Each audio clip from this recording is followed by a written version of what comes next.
Hello and welcome to another Read With Me. I'm yours truly, Isabel Badell, and I'm here to read another book. It's a new month, it's a new book. And as we like to call this channel, Read With Us, I'm here in our kitchen reading with you. So whether you're in your kitchen, whether you're at home, whether you're listening in, maybe you're driving, maybe you're going to work, coming back from work, and you want to get some good PD in, personal development in, this is a channel for you. So without further ado, this month we're going to be reading You Are a Badass by Jen Sincero. I don't know who she is. I have never heard of Jen Sincero. Excuse my ignorance, but however, the reviews on this book are phenomenal. Jen Sincero, she's a best-selling author. She's a success coach who has helped countless people transform their personal and professional lives. She has a newsletter, she does seminars, she does private sessions. Also, she does public appearances, the articles, the products, the books. She has all of that going on with her practice. And a few years ago, Jen said goodbye to her home in California in order to travel. My girl. Okay. To travel the world indefinitely and encourage as many people as possible to live lives of unbridled awesomeness. And you can find more if you go to jensincero.com. Girl, I already like you. Good job, Jen. Way to become a badass and actually go out and travel and see the world. If you don't know anything about this channel, we're all about personal development. We're all about growth. We're all about seeking truth, seeking the best version of yourself through personal development. And one of the ways that we're doing this is through books. So we have an awesome community that is all about that. And with that, we invite you in, welcome in, and we're going to be reading on YouTube live. And make sure to check us out on Instagram too. We're going to be posting some good stuff on there too. So if you are interested in doing more like private sessions where it's like more of an intimate group and we actually reflect on what we've actually read, because that's actually the key to personal development, reflecting, drop a comment and we'll share with you more information on that. Okay? All right, cool. So let's get into the introduction, and we're going to do introduction and chapter 1. Okay, there's a total of 27 chapters in this book, and we are going to get into it because it's a full month worth of reading. So let's get into it. Okay, introduction. You can start out with nothing, and out of nothing, and out of no way, a way will be made. Reverend Michael Bernard Beckwith, former drug enthusiast turned spiritual enthusiast turned inspirational badass. Cheers. I used to think quotes like this were a bunch of crap.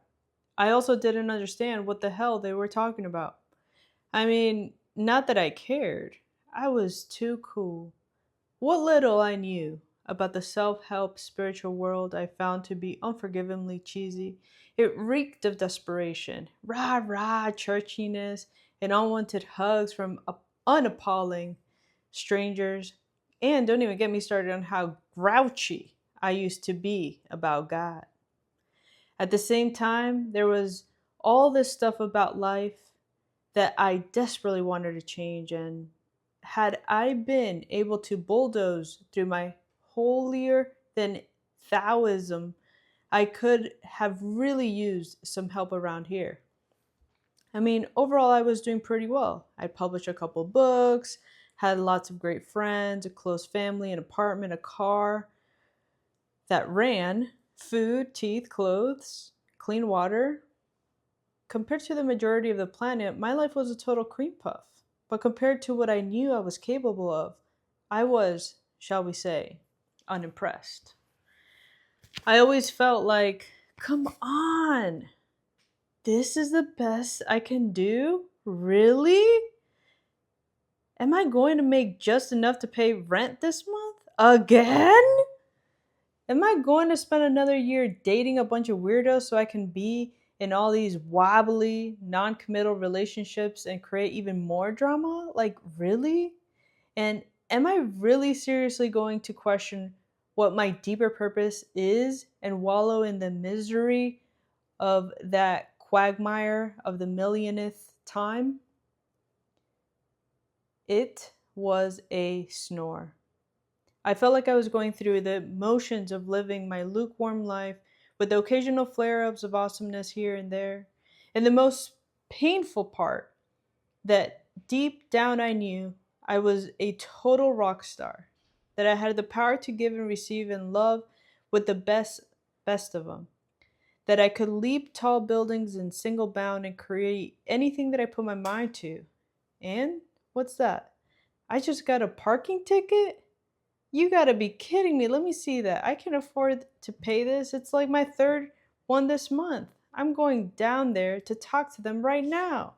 Then, doop de doo, off I go, consumed once again by low level minute, only to find myself a few weeks later wondering where those few weeks went and how it could possibly be that I was still stuck in my rickety ass apartment eating dollar tacos by myself every night. I'm assuming if you're reading this, that there are some areas in your life that aren't looking so good either, and that you know could be looking a whole lot better. And maybe you're living with your soulmate and are joyfully sharing your gifts with the world, but are so broke that your dog is on his own if he wants to get fed. Maybe you're doing great financially and you have a deep connection to your higher purpose, but you can't remember the last time that you wet your pants laughing. Or maybe you suck equally at all of the above and spend your free time crying or drinking or getting pissed off at all the meter maids who have precision timing and no sense of humor, who in your mind are partly responsible for your personal crisis. Or maybe you have everything you've ever wanted, but for some reason, you still feel unfulfilled. This isn't necessarily about making millions of dollars or helping you solve the world's problems or getting your own TV show, and unless, hey, that could be your thing. Your calling could simply be to take care of your family or to grow the perfect tulip. This is about getting mighty clear about what makes you happy and what makes you feel the most alive, and then creating it instead of pretending you can't have it, or that you don't deserve it, or that you're a greedy, egomaniacal fathead for wanting more than you already have, or listening to what Dad and Aunt Mary think you should be doing. It's about having the cojones to show up as the brightest, happiest, baddiest version of yourself, whatever that looks like to you. And the good news is that in order to do all this, all you need to do is make one simple shift. You need to go from wanting to change your life to deciding to change your life. Wanting can be done sitting on the couch with a bong in your hand and a travel magazine on your lap. Deciding means jumping in all the way, doing whatever it takes, and going after your dreams with the tenacity and the dateless cheerleader a week before prom night. You'll probably have to do things that you never imagined you'd do, because if any of your friends saw you doing it or spending money on it, you'd never live it. You'd never live it down. Or they'd be concerned about you, or they'd stop being friends with you, because now you're all weird and different. You'll have to believe in things you can't see, as well as some of the things that you have full on proof are impossible. You're going to have to push past your fears, fail over and over again, and make a habit of doing things you're not so comfy doing. You're going to have to let go of old, limiting beliefs and cling on to your decision to create the life that you desire, because your life depends on it. Because guess what? Your life does depend on it. As challenging as this may sound, it's nowhere near as brutal as waking up in the middle of the night, feeling like someone parked a car on your chest, crushed under the realization that your life is zooming by and you have yet to start living it in a way that has any real meaning to you. You may have heard stories about people who had these major breakthroughs when the shit really hit the fan. They found a lump, or got their electricity turned off, or were moments away from having sex with strangers to buy drugs, when suddenly they woke up transformed. But you don't have to wait until you hit rock bottom to start crawling out of your hole. All you have to do is to make that decision, and you can make it right now. There's a great line from the poet Anais Nin that reads, "And the day came when the risk to remain tight in a bud was more painful than the risk it took to blossom." This is how it was for me, and I think it is for most people. My journey was a process, and it still is, that started with my decision to make some serious changes, regardless of what I had to do to make them. None of the things I'd already tried were working. Mulling it over and over with equally broke friends and my therapist, working my ass off, going out for a beer and hoping it would take care of itself. It was at that point where I would try anything to get my act together. And Lordy, Lordy, Lord, it's like the universe was testing me to see just how serious I was. I went to the motivational seminars where they made me wear a name tag and high five the person next to me while shouting, "You're awesome and so I am." I beat a pillow with a baseball bat and shrieked like I was on fire. I bonded with my spirit guide, participated in a group ceremony where I married myself, wrote a love letter to my uterus, read every self book under the sun, and spent blood curdling amounts of money I did not have hiring private coaches. And basically, I took one for the team. If you're new to the self-help world, I'm hoping that this book will ease you into some of the basic concepts that totally changed my life so you can have a breakthrough truth as well without making you want to run off screaming in the process. And if you've already dipped your toe in the self-help pond, I hope it will say something in a new way that turns on a light on for you so you can make some major shifts, create some tangible results, and someday wake up crying tears of giddy disbelief that you get to be you. And if I can save you one person from ever having to take their inner child on a play date, I have done my job. My main focus here is when I started working on myself was how to make money. I had no idea how to make it a consistent basis, and I was totally weirded out by admitting that I even wanted to in the first place. I was a writer, a musician. I felt I was sufficient and quite noble, thank you very much, to focus on my art and to let money part work itself out. That went real well. But I saw so many people doing such sleazy and heartbreaking things to make money, not to mention those people who were working jobs that were death of 1,000 wounds, boring, and I wanted no part of that. Add to that my slew of other crippling beliefs about unholy dollar, and it's a wonder I wasn't eating out of a dumpster. I finally realized that I needed not only to focus on making money, but that I also needed to get over my fear of loathing of it if I wanted to start pulling it in. This is when the self-help books started infiltrating into my house, and the name tags assumed their mandatory and humiliating posts above my left boob. And eventually, I took credit card debt to unthinkable heights by forking over more money than I'd paid for all my janky cars put together and hired my first coach. And within the first 6 months, I tripled my income with an online business that I created around coaching writers.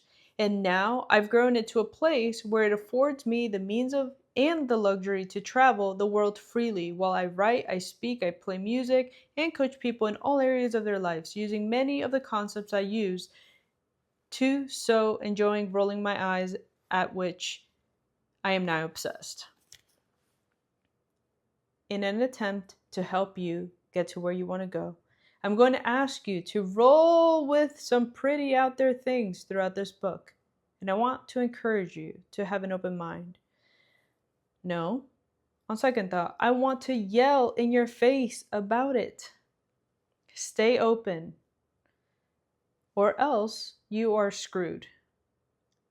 I mean it. This is really important. You've gotten to where you are now by doing whatever it is that you're doing. So if you're less than impressed with your current situation, you clearly need to change things up. If you want to live a life you've never lived, you have to do things that you've never done. I like that quote. I don't care how big a loser you may or may not perceive yourself to be right now. The fact that you're literate, have the luxury of time to read this book and the money to buy it, puts you way ahead of the game. This isn't something to feel guilty or whiny or superior about, but it is something to appreciate. And should you make the decision to really go for it, know that you are extremely well poised to knock it out of the park and share your awesomeness with the world, because that's really what this is all about. We need smart people with huge hearts and creative minds to manifest all the wealth, resources, and support they need to make their difference in the world. We need people to feel happy and fulfilled and loved so they don't take their shit out on themselves and other people in the planet and our animal friends.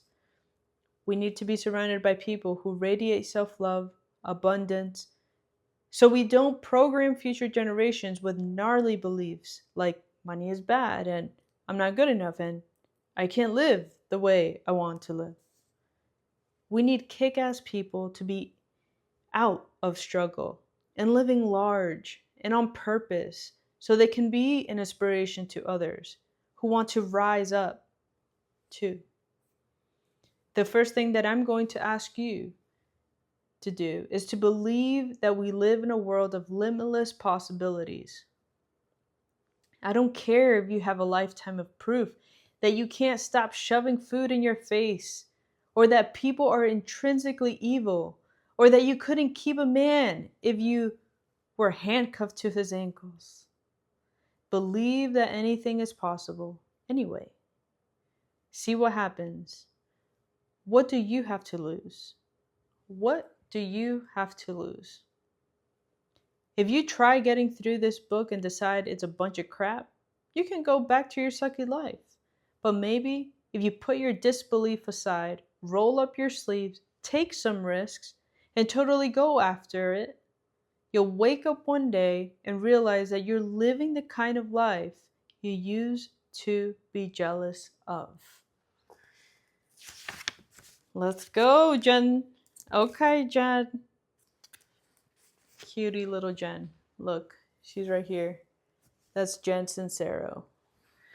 Make sure to follow her on Instagram and let her know that we're reading her book. Okay? That's awesome. Okay, so that was the introduction to this book. I'll see you in the next video where we actually cover chapter number 1.